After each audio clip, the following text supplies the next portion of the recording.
شروع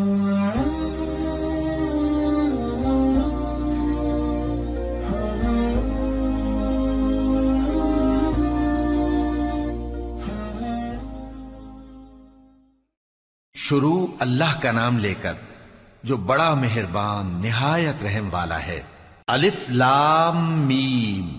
کیا لوگ یہ خیال کیے ہوئے ہیں کہ صرف یہ کہنے سے کہ ہم ایمان لے آئے چھوڑ دیے جائیں گے اور ان کی آزمائش نہیں کی جائے گی؟ اور جو لوگ ان سے پہلے ہو چکے ہیں ہم نے ان کو بھی آزمایا تھا اور ان کو بھی آزمائیں گے، سو اللہ ان کو ضرور معلوم کرے گا جو اپنے ایمان میں سچے ہیں اور ان کو بھی جو جھوٹے ہیں۔ کیا وہ لوگ جو برے کام کرتے ہیں یہ سمجھے ہوئے ہیں کہ یہ ہمارے قابو سے نکل جائیں گے؟ جو فیصلہ یہ کرتے ہیں برا ہے۔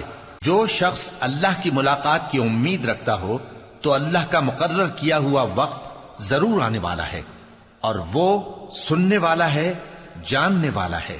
اور جو شخص محنت کرتا ہے تو اپنے ہی فائدے کے لیے محنت کرتا ہے، بے شک اللہ تو سارے جہان سے بے نیاز ہے۔ اور جو لوگ ایمان لائے اور نیک عمل کرتے رہے ہم ان کے گناہوں کو ان سے دور کر دیں گے اور ان کو ان کے اعمال کا بہت اچھا بدلہ دیں گے۔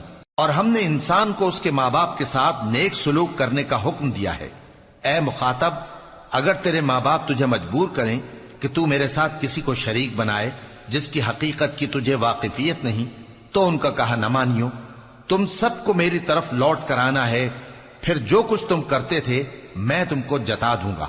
اور جو لوگ ایمان لائے اور نیک عمل کرتے رہے ان کو ہم نیک لوگوں میں داخل کریں گے۔ اور بعض لوگ ایسے ہیں جو کہتے ہیں کہ ہم اللہ پر ایمان لائے، پھر جب ان کو اللہ کے راستے میں کوئی ایذا پہنچتی ہے تو لوگوں کے ایذا پہنچانے کو یوں سمجھتے ہیں جیسے اللہ کا عذاب۔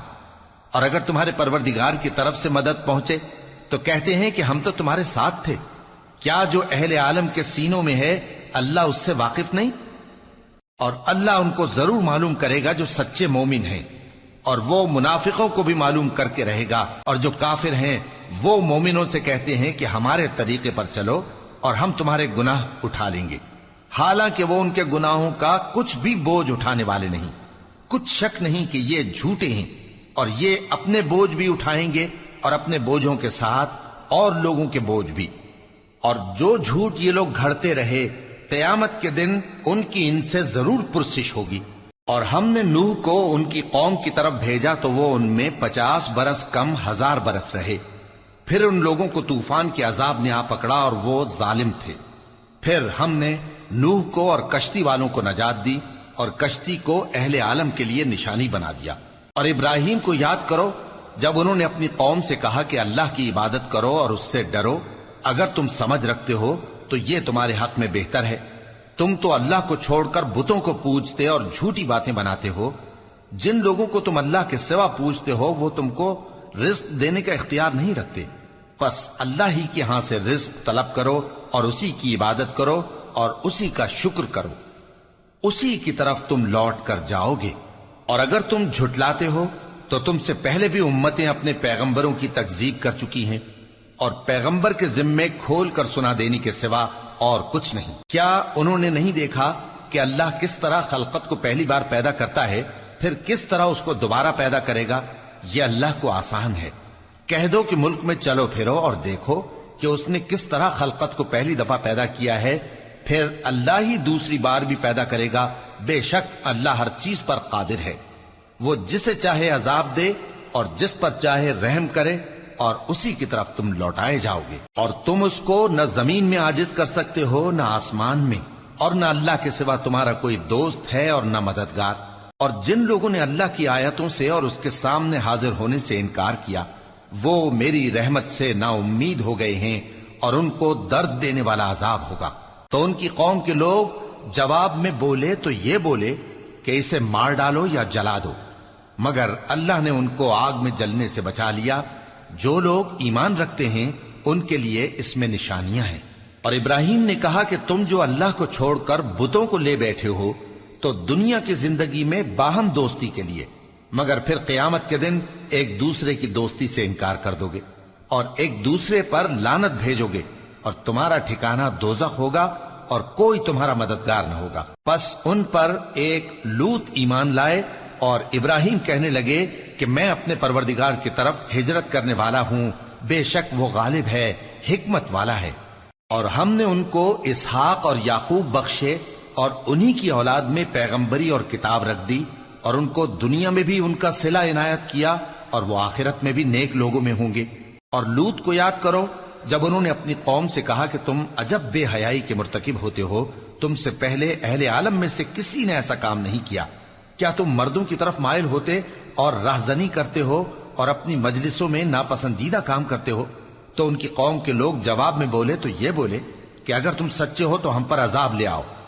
لوط نے کہا کہ اے میرے پروردگار، ان مفسد لوگوں کے مقابلے میں مجھے نصرت عنایت فرما۔ اور جب ہمارے فرشتے ابراہیم کے پاس خوشی کی خبر لے کر آئے تو کہنے لگے کہ ہم اس بستی کے لوگوں کو ہلاک کر دینے والے ہیں کہ یہاں کے رہنے والے نافرمان ہیں۔ ابراہیم نے کہا کہ اس میں تو لوط بھی ہیں۔ وہ کہنے لگے کہ جو لوگ یہاں رہتے ہیں ہمیں سب معلوم ہیں، ہم ان کو اور ان کے گھر والوں کو بچا لیں گے بجز ان کی بیوی کے کہ وہ پیچھے رہنے والوں میں ہوگی۔ اور جب ہمارے فرشتے لوط کے پاس آئے تو وہ ان کی وجہ سے ناخوش اور تنگ دل ہوئے۔ فرشتوں نے کہا کچھ خوف نہ کیجیے اور نہ رنج کیجیے، ہم آپ کو اور آپ کے گھر والوں کو بچا لیں گے مگر آپ کی بیوی کے پیچھے رہنے والوں میں ہوگی۔ ہم اس بستی کے رہنے والوں پر اس سبب سے کہ یہ بدکرداری کرتے رہے ہیں آسمان سے عذاب نازل کرنے والے ہیں، اور ہم نے سمجھنے والے لوگوں کے لیے اس بستی کی ایک کھلی نشانی چھوڑ دی۔ اور مدین کی طرف ان کے بھائی شعیب کو بھیجا تو انہوں نے کہا اے قوم، اللہ کی عبادت کرو اور روز آخر کے آنے کی امید رکھو اور ملک میں فساد نہ مچاؤ، مگر انہوں نے ان کو جھوٹا سمجھا، سو ان کو زلزلے کے عذاب نے آ پکڑا اور وہ اپنے گھروں میں اوندھے پڑے رہ گئے۔ اور عاد اور سمود کو بھی ہم نے ہلاک کر دیا، چنانچہ ان کے ویران گھر تمہاری آنکھوں کے سامنے ہیں، اور شیطان نے ان کے اعمال ان کو آراستہ کر دکھائے اور ان کو سیدھے رستے سے روک دیا، حالانکہ وہ دیکھنے والے لوگ تھے۔ اور قارون اور فرعون اور حامان کو بھی ہلاک کر دیا، اور ان کے پاس موسیٰ کھلی نشانیاں لے کر آئے تو وہ ملک میں مغرور ہو گئے، اور وہ ہمارے قابو سے نکل جانے والے نہ تھے، تو ہم نے سب کو ان کے گناہوں کے سبب پکڑ لیا۔ سو ان میں کچھ تو ایسے تھے جن پر ہم نے پتھروں کا مے برسایا، اور کچھ ایسے تھے جن کو چنگھاڑ نے آ پکڑا، اور کچھ ایسے تھے جن کو ہم نے زمین میں دھسا دیا، اور کچھ ایسے تھے جن کو غرق کر دیا۔ اور اللہ ایسا نہ تھا کہ ان پر ظلم کرتا، لیکن وہی اپنے آپ پر ظلم کرتے تھے۔ جن لوگوں نے اللہ کے سوا اوروں کو کارساز بنا رکھا ہے، ان کی مثال مکڑی کی سی ہے کہ وہ بھی ایک طرح کا گھر بناتی ہے، اور کچھ شک نہیں کہ تمام گھروں سے کمزور مکڑی کا گھر ہے۔ کاش یہ اس بات کو جانتے۔ یہ جس چیز کو اللہ کے سوا پکارتے ہیں خواہ وہ کچھ ہی ہو، اللہ اسے جانتا ہے، اور وہ غالب ہے، حکمت والا ہے۔ اور یہ مثالیں ہم لوگوں کے سمجھانے کے لیے بیان کرتے ہیں، اور اسے تو اہل دانش ہی سمجھتے ہیں۔ اللہ نے آسمانوں اور زمین کو حکمت کے ساتھ پیدا کیا ہے، کچھ شک نہیں کہ ایمان والوں کے لیے اس میں نشانی ہے۔ اے نبی، یہ کتاب جو تمہاری طرف وحی کی گئی ہے اس کو پڑھا کرو، اور نماز کے پابند رہو، کچھ شک نہیں کہ نماز بے حیائی اور بری باتوں سے روکتی ہے، اور اللہ کا ذکر سب سے بڑا ہے، اور جو کچھ تم کرتے ہو اللہ اسے جانتا ہے۔ اور اہل کتاب سے بحث نہ کرو مگر ایسے طریق سے کہ نہایت اچھا ہو، ہاں جو ان میں سے بے انصافی کریں ان کے ساتھ اسی طرح مجادلہ کرو، اور کہہ دو کہ جو کتاب ہم پر اتری اور جو کتابیں تم پر اتری ہم سب پر ایمان رکھتے ہیں، اور ہمارا اور تمہارا معبود ایک ہی ہے، اور ہم اسی کے فرما بردار ہیں۔ اور اسی طرح ہم نے تمہاری طرف کتاب اتاری ہے تو جن لوگوں کو ہم نے کتابیں دی تھیں وہ اس پر ایمان لے آتے ہیں، اور بعض ان مشرک لوگوں میں سے بھی اس پر ایمان لے آتے ہیں، اور ہماری آیتوں سے وہی انکار کرتے ہیں جو ہیں ہی کافر۔ اور تم اس سے پہلے کوئی کتاب نہیں پڑھتے تھے اور نہ اسے اپنے ہاتھ سے لکھ ہی سکتے تھے، ایسا ہوتا تو اہل باطل ضرور شک کرتے، بلکہ یہ روشن آیتیں ہیں جن لوگوں کو علم دیا گیا ہے ان کے سینوں میں محفوظ، اور ہماری آیتوں سے وہی لوگ انکار کرتے ہیں جو بے انصاف ہیں۔ اور کافر کہتے ہیں کہ اس پر اس کے پروردگار کی طرف سے نشانیاں کیوں نازل نہیں ہوئیں؟ کہہ دو کہ نشانیاں تو اللہ ہی کے پاس ہیں، اور میں تو کھلم کھلا خبردار کرنے والا ہوں۔ کیا ان لوگوں کے لیے یہ کافی نہیں کہ ہم نے تم پر کتاب نازل کی جو ان کو پڑھ کر سنائی جاتی ہے؟ کچھ شک نہیں کہ مومن لوگوں کے لیے اس میں رحمت اور نصیحت ہے۔ کہہ دو کہ میرے اور تمہارے درمیان اللہ ہی گواہ کافی ہے۔ جو چیز آسمانوں اور زمین میں ہے وہ سب کو جانتا ہے، اور جن لوگوں نے باطل کو مانا اور اللہ سے انکار کیا وہی نقصان اٹھانے والے ہیں۔ اور یہ لوگ تم سے عذاب کے لیے جلدی کر رہے ہیں، اور اگر ایک وقت مقرر نہ ہو چکا ہوتا تو ان پر عذاب آ بھی گیا ہوتا، اور وہ کسی وقت میں ان پر ضرور اچانک آ کر رہے گا اور ان کو معلوم بھی نہ ہوگا۔ یہ تم سے عذاب کے لیے جلدی کر رہے ہیں، جبکہ دوزخ تو کافروں کو گھیر لینے والی ہے۔ جس دن عذاب ان کو ان کے اوپر سے اور ان کے پیروں کے نیچے سے ڈھانک لے گا، اور اللہ فرمائے گا کہ جو کام تم کیا کرتے تھے اب ان کا مزہ چکھو۔ اے میرے بندو جو ایمان لائے ہو، میری زمین فراخ ہے تو میری ہی عبادت کرو۔ ہر شخص موت کا مزہ چکھنے والا ہے، پھر تم ہماری ہی طرف لوٹ کر آؤ گے۔ اور جو لوگ ایمان لائے اور نیک عمل کرتے رہے ان کو ہم بہشت کے اونچے اونچے محلوں میں جگہ دیں گے، جن کے نیچے نہریں بہ رہی ہیں، ہمیشہ ان میں رہیں گے۔